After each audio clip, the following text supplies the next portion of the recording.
This is Nathan Fantasy Football League Updates.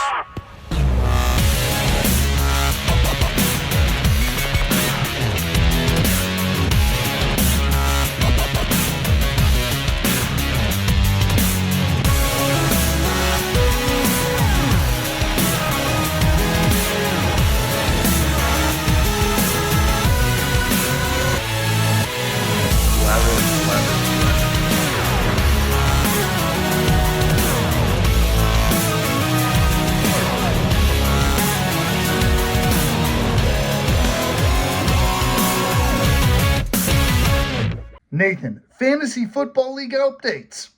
Hey, welcome back. We have finally reached our final video and our preseason power rankings. Hope you have enjoyed this ranking series. It's been incredible to kind of break down all the teams for you as we get ready for the 2026-2027 NFL fantasy football season. That's right around the corner. We cannot wait to get into it with you, and we're down to our final two teams. These are the top two teams, in my opinion. If you're just joining us, you've missed a ton. You've missed us rank the other 8 teams in the league. So if you haven't seen those videos, go back and take a peek before you get to the finale to meet, in my opinion, the best teams in the league and the top 2 teams that I think have a great chance to take home this year's championship. So if you're just joining us, let's go through the rankings real quick. At 10, we've got the Richmond Rough Riders. Number 9, the California Poppies.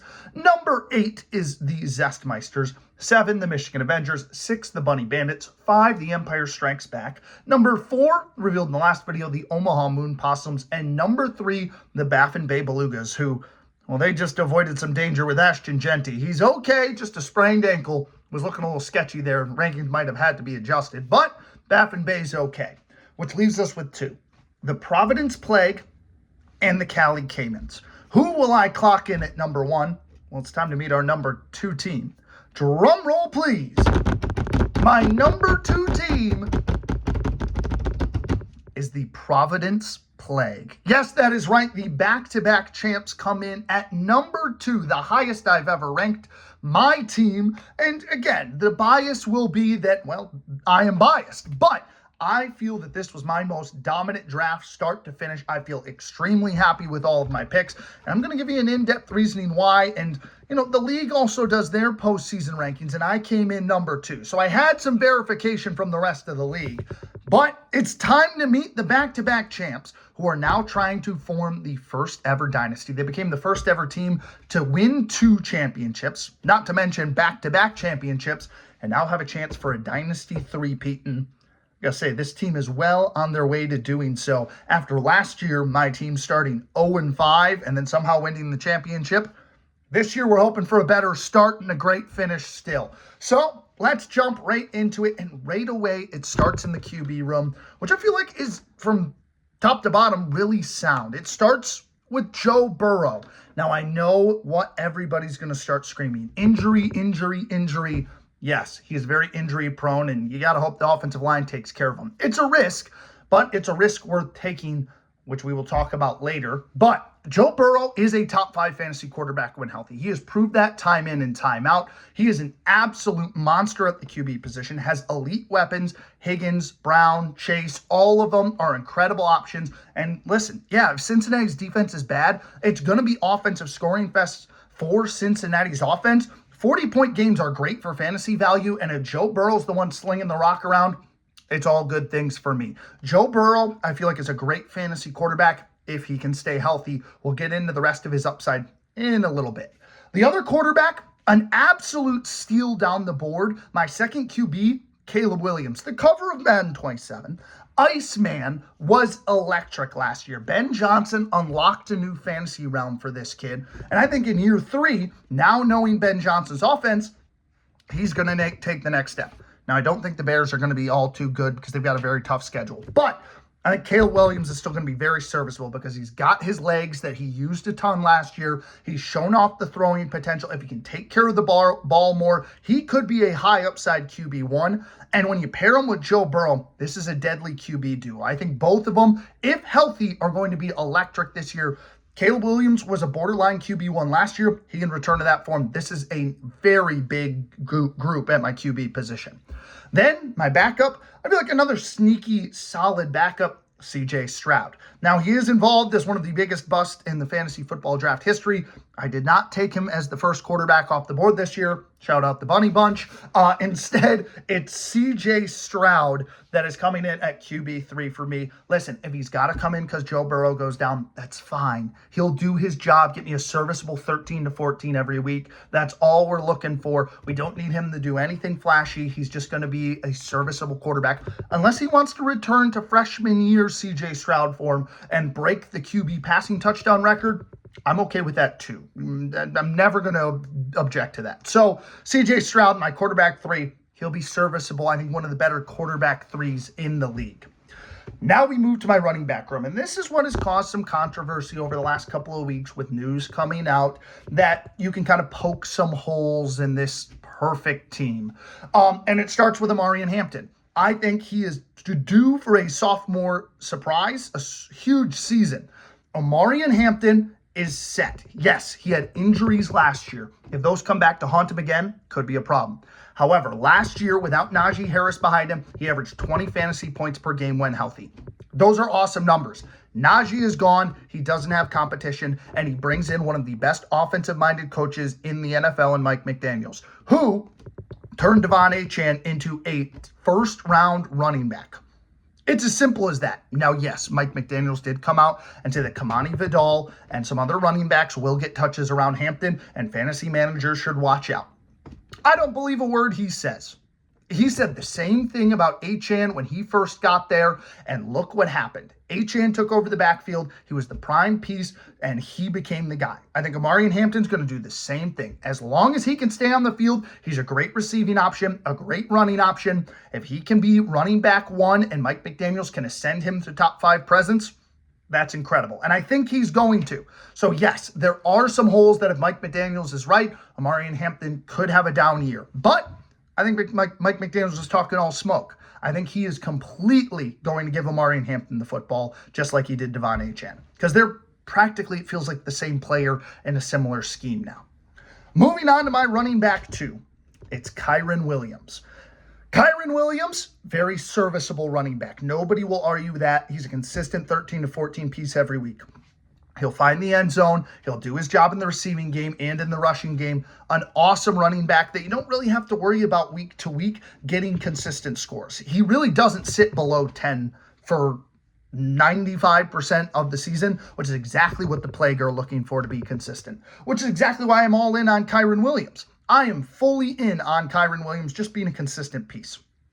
Here come the holes in the Swiss cheese that we want to point out. Blake Corum is going to be splitting snaps potentially 50-50 with Kyren Williams. Sure, fine. But if Kyren Williams can do that just like he did last year and stay consistent at 13 to 14 points per game and eventually break out a couple, totally fine. That's all we're looking for. Consistency is the name of the game in fantasy football. If you can be consistent, you can make the postseason and go on runs. I think Kyren Williams can continue to be consistent even if Blake Corum and him are splitting snaps and carries. But the ace up my sleeve is I took the handcuff of Blake Corum. So Blake Corum goes down, Kyren Williams is right there. Kyren Williams goes down, I've got Blake Corum, and all of a sudden I have an elite RB2. I've handcuffed myself, and I think it's a great situation to handcuff yourself in with Kyren Williams and Blake Corum. It's the best handcuff you can have because if one of them goes down, you've got the backup. And guess what? If one of them takes over the backfield, I'm covered. If one of them, yes, if they are both doing fine, cool, I've got a consistent flex option now. But yes, there is a world where they are both perfectly average, that it takes their value completely out of things.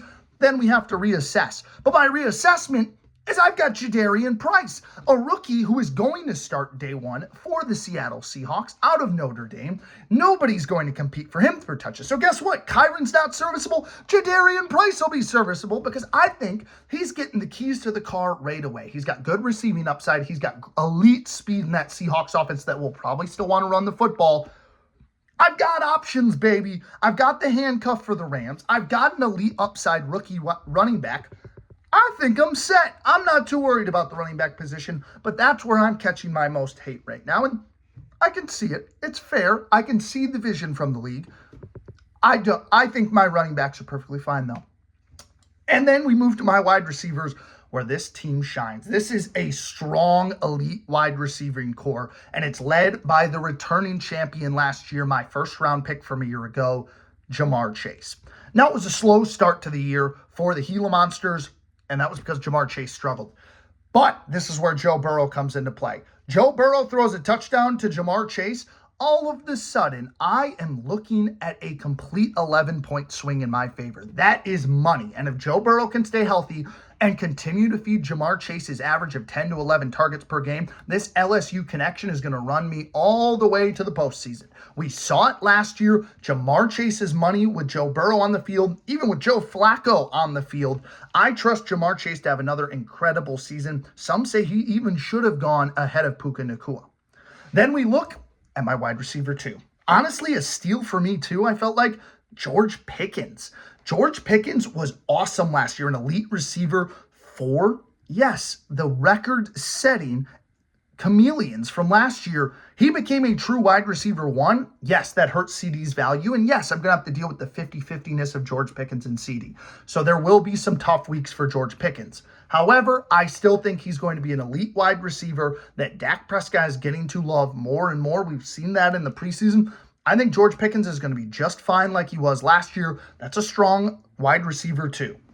Then we move on to my tight end room. It's kind of a hodgepodge right now. I drafted George Kittle to be my tight end one, but he came off the pup, so potentially could be out there week one, could be an elite tight end steal. But right now we're expecting Jake Ferguson to run out there and just be consistent at the tight end position until George Kittle gets back and I think takes over as a top 10 tight end once again, despite a serious leg injury.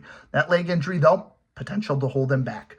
Then we get to my sleeper of the draft. Devonta Smith falls to me in the 5th round. I took a risk taking Pickens, and I still get Devonta Smith.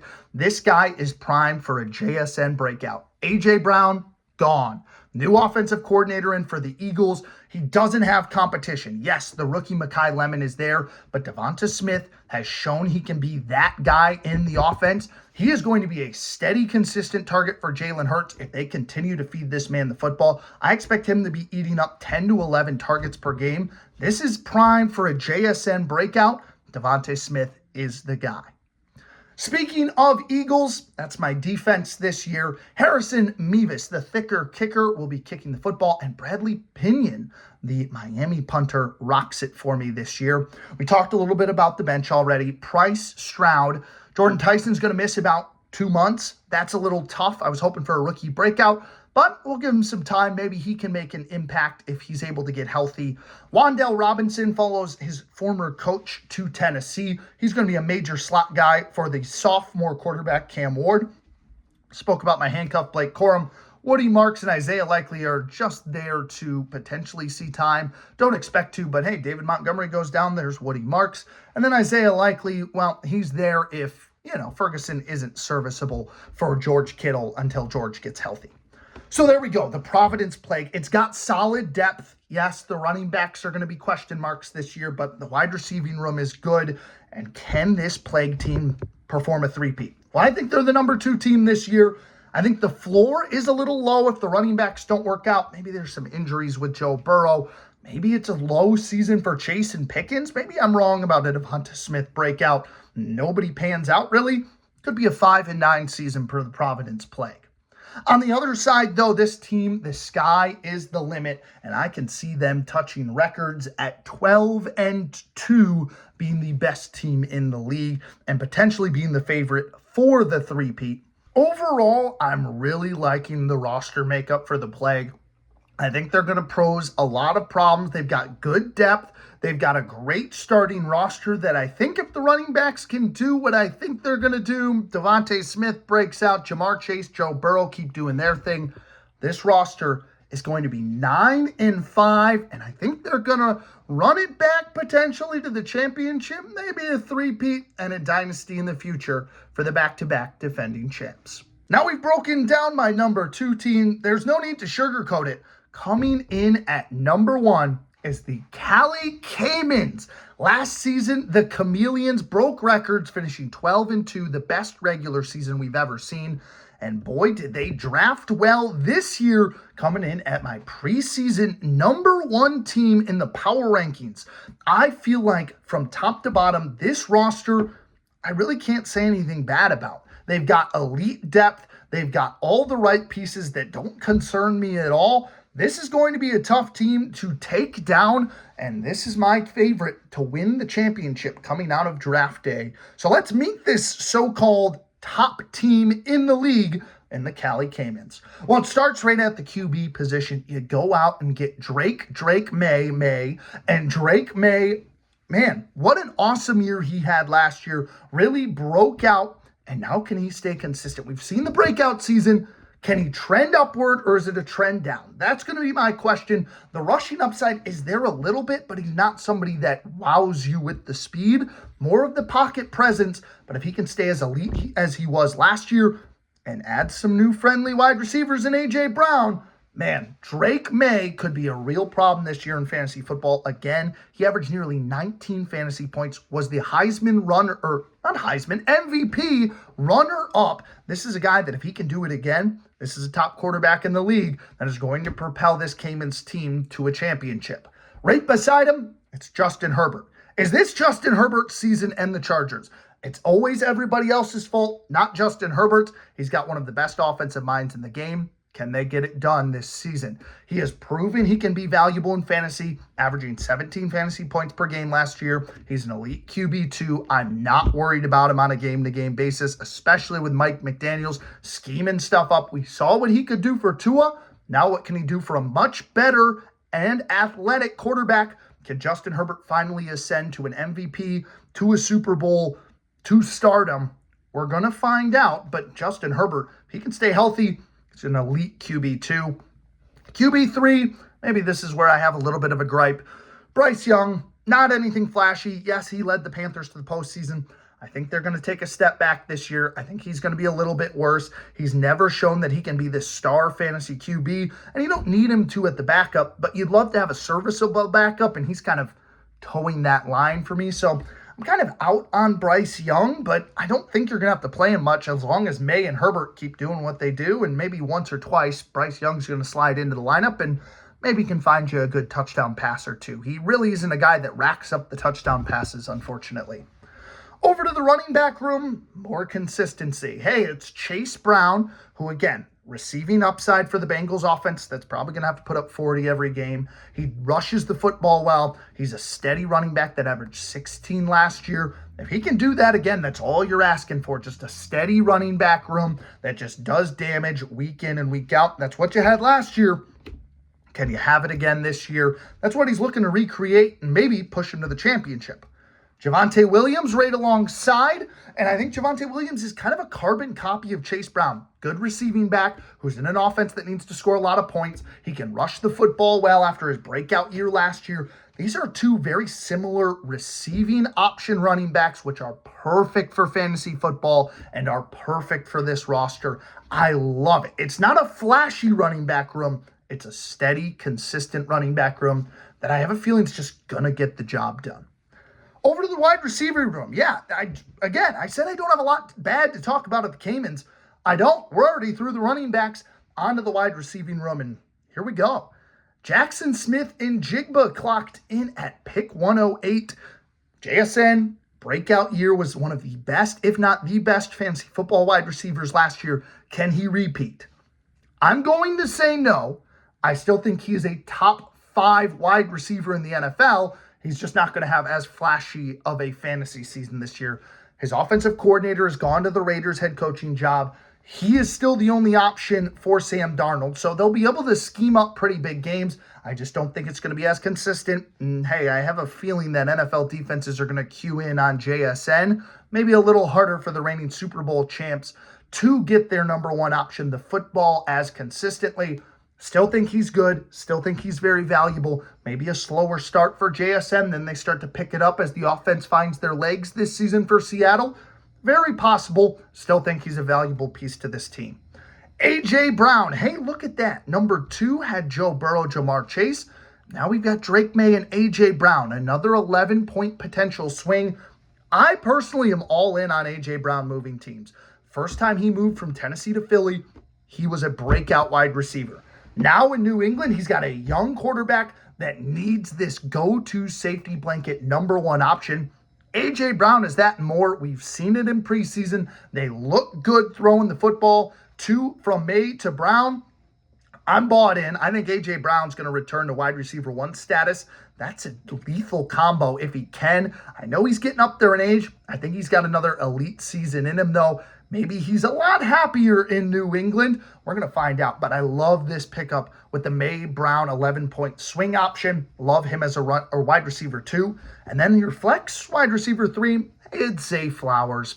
I'm not going to say I love Zay Flowers because I don't love the passing game of the Ravens. But if you're going to take anybody, Zay Flowers is the guy because he is the definition of a flex's flex.